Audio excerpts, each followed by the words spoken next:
This is James Blackman Jr., former Indiana Hoosier. Make sure you're keeping up with the Hoosiers on Indiana Sports Beat. Today's guest is brought to you by Bubba's 33 in Clarksville with hand-tossed pizzas, bold burgers, and ice-cold beer. Pizza, burgers, beer. Bubba's 33 in Clarksville. I don't care if you're young. Go out, let the good time. Welcome back to Indiana Sports Beat Radio. Of course, coming here on this Wednesday, October 30th, and we couldn't be happier now to be joined by Gary Parrish from CBS Sports, college basketball columnist and TV analyst for the CBS Boys. Gary, welcome in, man. We appreciate you taking the time to be with us today. Oh, it's my pleasure. Thanks for having me. You been okay? You betcha. Enjoying life. Indiana's got a good football season going and a big win over Nebraska this past weekend, getting them bowl eligible. So a lot of hype around that going on. So a lot of fun things. It is, you and I are similar in the sense that, Indiana is a proud basketball university for my entire life. And maybe not quite as good. That's a nice way to put it at football. Yeah. And yet now you're having success in football. Similarly, I live in Memphis where, the basketball program has always been or usually been prominent, not to the level of Indiana, obviously, but there's clearly been some bright spots. And now the football program is actually achieving at a high level as well. Evidence being that they're actually having ESPN's College Game Day in Memphis in advance of a Memphis football game this weekend, which is something I could have never imagined when I was a child. So I know what you're going through. When something that hasn't been great historically is suddenly relevant, it's a fun thing to pay attention to. Yeah, it really is. And you're happy to see it for those guys. They've worked so hard to get to that point because it's much more of a struggle when you don't have that kind of lineage behind you. It's a lot tougher. You don't get the fan support. You don't get the players. And so it's a bigger hill to climb. There's no question. It is way easier to win if you're the Memphis basketball coach than if you're the Memphis football coach. And similarly, it's way easier to win if you're the Indiana basketball coach rather than the Indiana football coach. So congrats to you guys. I know the fan base is excited, and they should be. Absolutely. And speaking of the basketball coach, of course, Indiana was on the floor last night. They opened up with an exhibition against Gannon. Kind of a weird first half. They started out nice, and they went to this big lull. But one of the things I saw was their two freshmen, Armand Franklin and Trace Jackson-Davis. Man, they looked so comfortable. They looked like they were sophomores, not freshmen, playing their first game.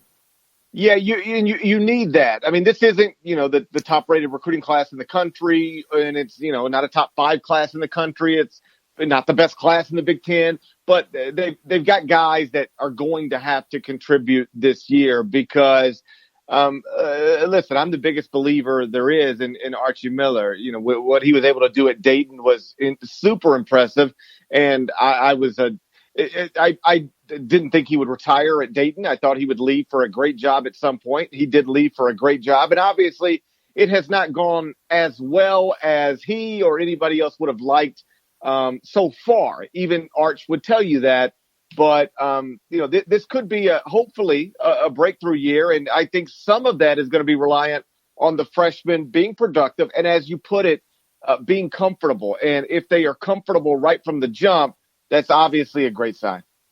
Absolutely. They've had a lot of problems with injuries last year as well as this season, but last night they were without a couple of their starting guards. Rob Finney did play, but he had been injured. As a matter of fact, we had a media availability with Archie the other day, and he said that Rob Finney hadn't played the entire month of October, and he wasn't expected to play last night, but he was kind of pushed into it. He played, I think, like 14 minutes. But not having your starting guards, cannot be an easy thing to manage through practice.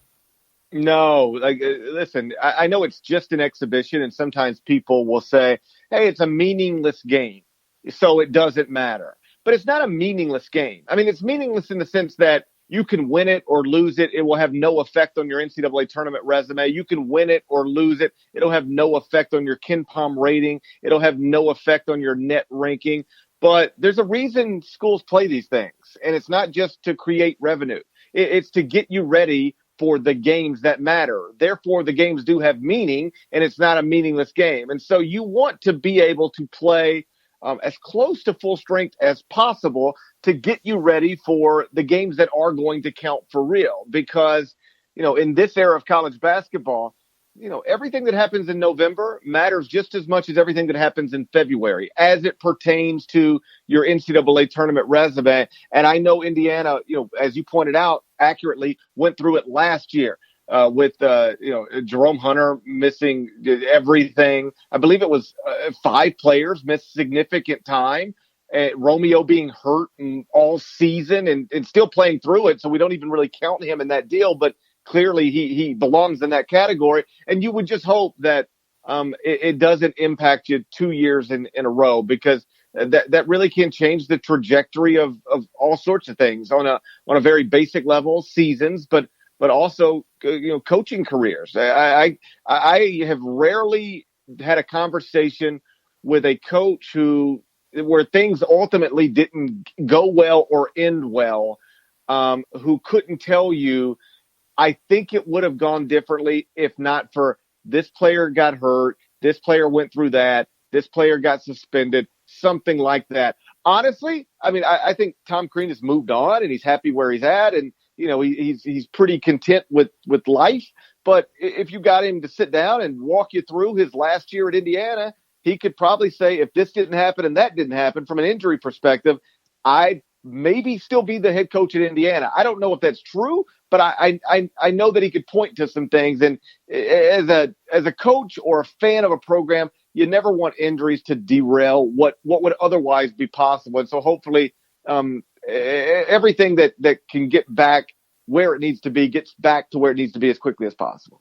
Yeah, I couldn't agree more, Gary. One of those players specifically that matches exactly what you're talking about is Jerome Hunter, his second highest recruit that came in with Romeo, missed the entire season last year, trying to get his sea legs back right now. He played a pretty good amount last night. I forget how many minutes. I had it pulled up a minute ago, but he got in but his shooting was kind of off. You could tell it's going to be a road back for this guy, but that was a player that Archie had counted on last year, so you can imagine how much that's affected what he's trying to do.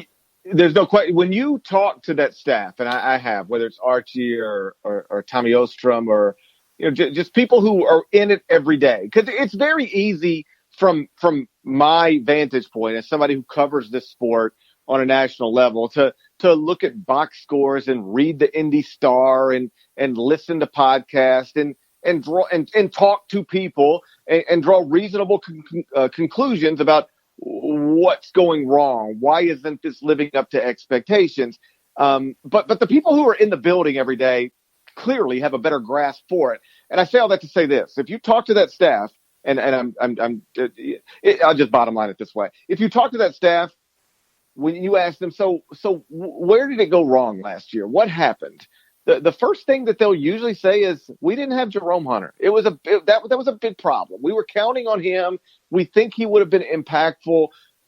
It wasn't that Romeo didn't make shots as much as we didn't have the roster we thought we were going to have available to us. And so now he's back. Now he's playing. He played 17 minutes last night, but it is literally the first thing I looked at when I clicked on the box score late last night. And when I saw 0 of 5 from the field, I think 0 of 4 from 3-point range, I was like, yeah, that looks like somebody who hasn't played competitive basketball in a real basketball game for a long time. And, I think sometimes I'm speaking for myself only, non-players. I'm not a basketball player. I'm a basketball columnist. I'm a basketball analyst. I'm not a basketball player. And so sometimes I think it's easy to just assume, well, he's healthy, go be Jerome Hunter. But if you haven't played in a long time, it takes a while to get your rhythm back. It takes a while to get comfortable.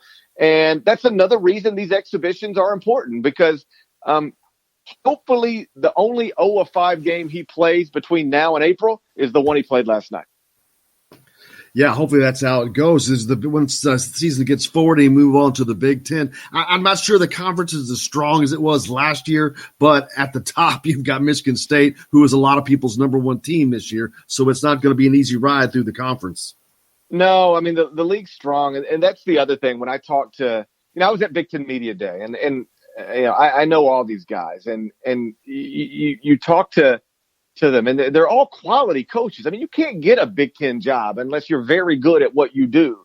But somebody has to finish last, and somebody has to finish in the bottom half. And how do you climb this ladder? When you're when you're dealing in a league with Michigan State and a Hall of Fame coach in Tom Izzo, Matt Painter at Purdue, who is one of the most consistent winners that the sport has. Chris Holtman, I think, is terrific at Ohio State. Mark Turgeon is consistently recruiting at a high level and has got a preseason top 10 team right now. It's just to get where you want to be, whether you're the Indiana coach or anybody else, you've got to really crawl through some high level programs and high level coaches. And it's not easy. Once upon a time, and I'm not making excuses for anybody, but Indiana had inherent advantages over most, if not everybody, in the Big Ten, because not everybody was on TV every game. Not everybody, chartered flights. Not everybody stayed in first class hotels across the country. Not everybody played in front of big crowds and beautiful arenas. But now, because of the amount of money that has been generated in the Big Ten specifically, because of the Big Ten network, everybody's got nice everything. Everybody hires great coaches. Everybody hires great training staffs. Everybody has incredible facilities. So some of the advantages that schools, whether it's Indiana or anybody else that's a traditional blue blood around the country, those advantages aren't quite what they used to be they're not quite what they used to be anymore. And so it makes, climbing or maintaining a certain status more difficult than it otherwise would be. That doesn't mean that Indiana should be satisfied operating in the middle of the pack of the Big Ten. We're still talking about Indiana basketball, but the climb is more difficult than it used to be. And if people didn't know that maybe 3 years ago, maybe the past few years have served as a reminder. Absolutely. It's a lot of teams that didn't used to be good are doing a lot better than they used to. Another topic I wanted to talk to you about was the new legislation by the NCAA with the name, image, likeness. Man, that is a kettle of corn that I don't know how they're going to manage, but it's here, right? It's not here, but it's on its way. And I will give the NCAA credit for acknowledging that they have to adapt, that it's time to do something.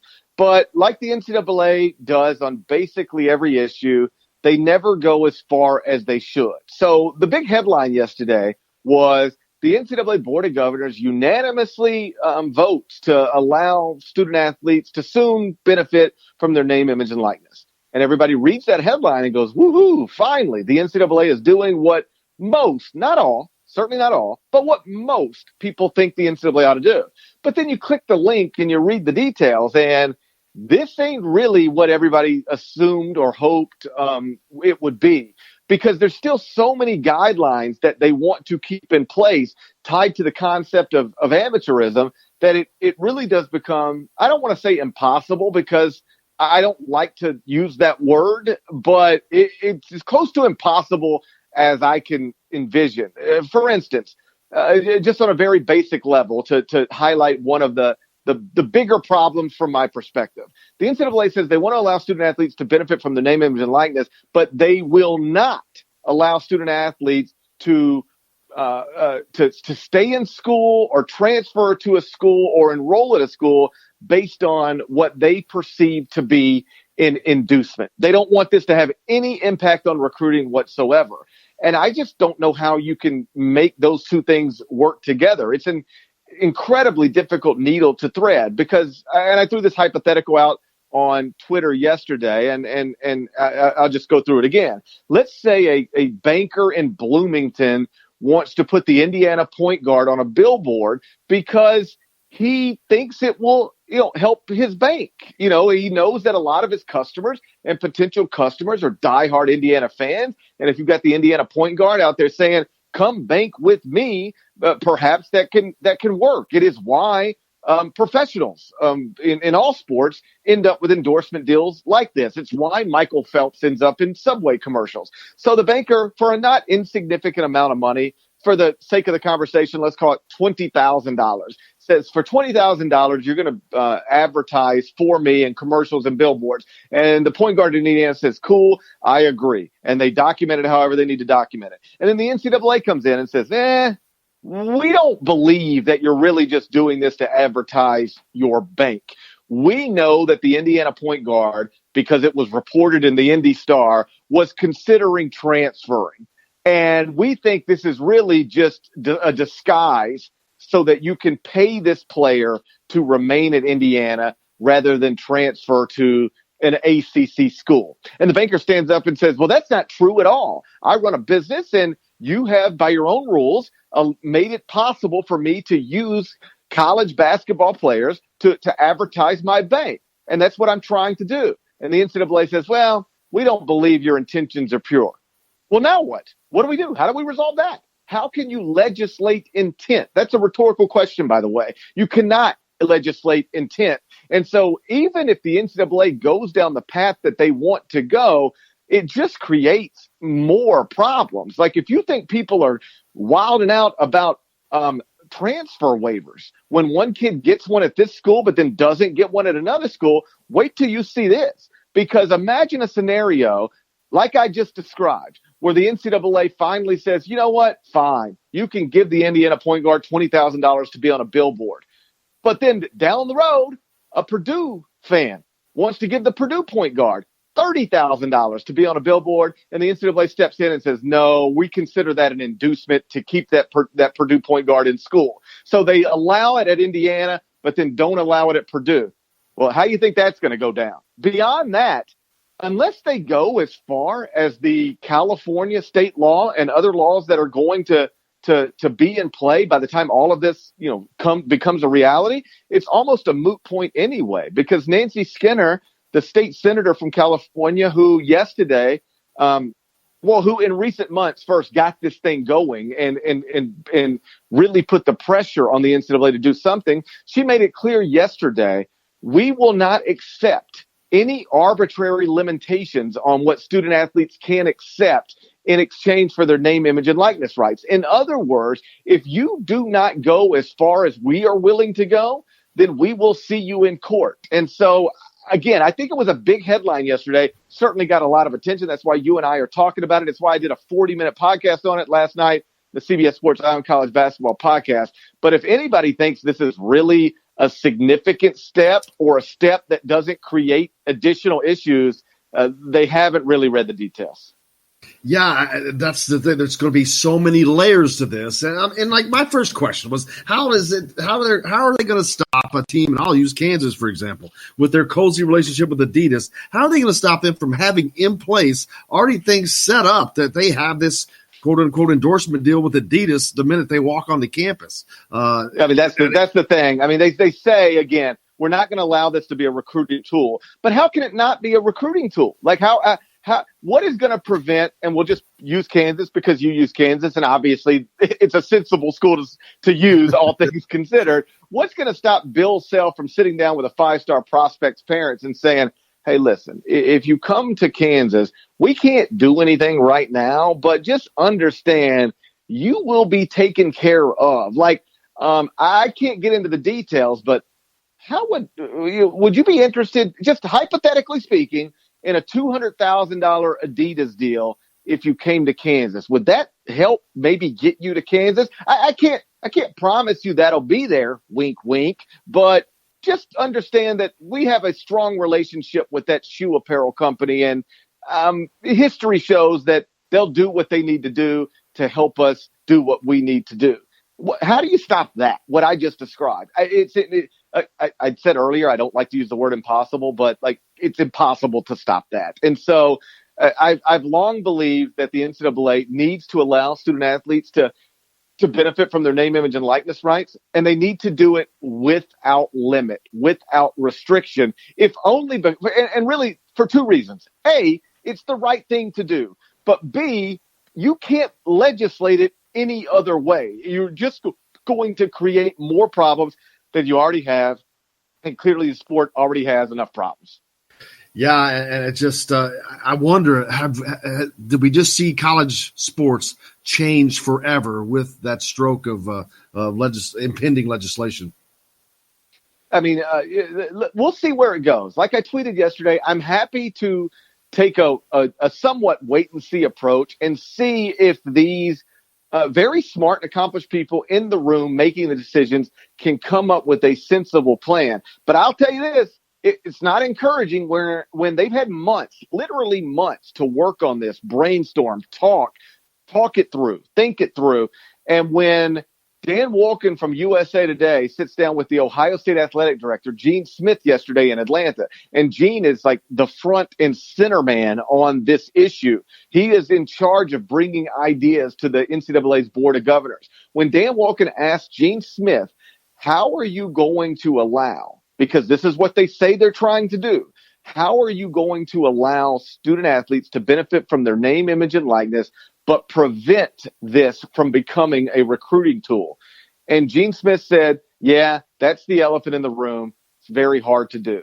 Like, when the guy in charge is already acknowledging that he's had months to try to figure this out and he can't figure it out, like, there's no reason to think they're going to be able to figure it out. And so I want to have faith in the NCAA. I want to believe that they can do this the right way, but there's already incredible and undeniable signs that they're just not going about this the right way, and they're not going to get where they want to get, or where lawmakers are going to eventually force them to get. My prediction is very simple.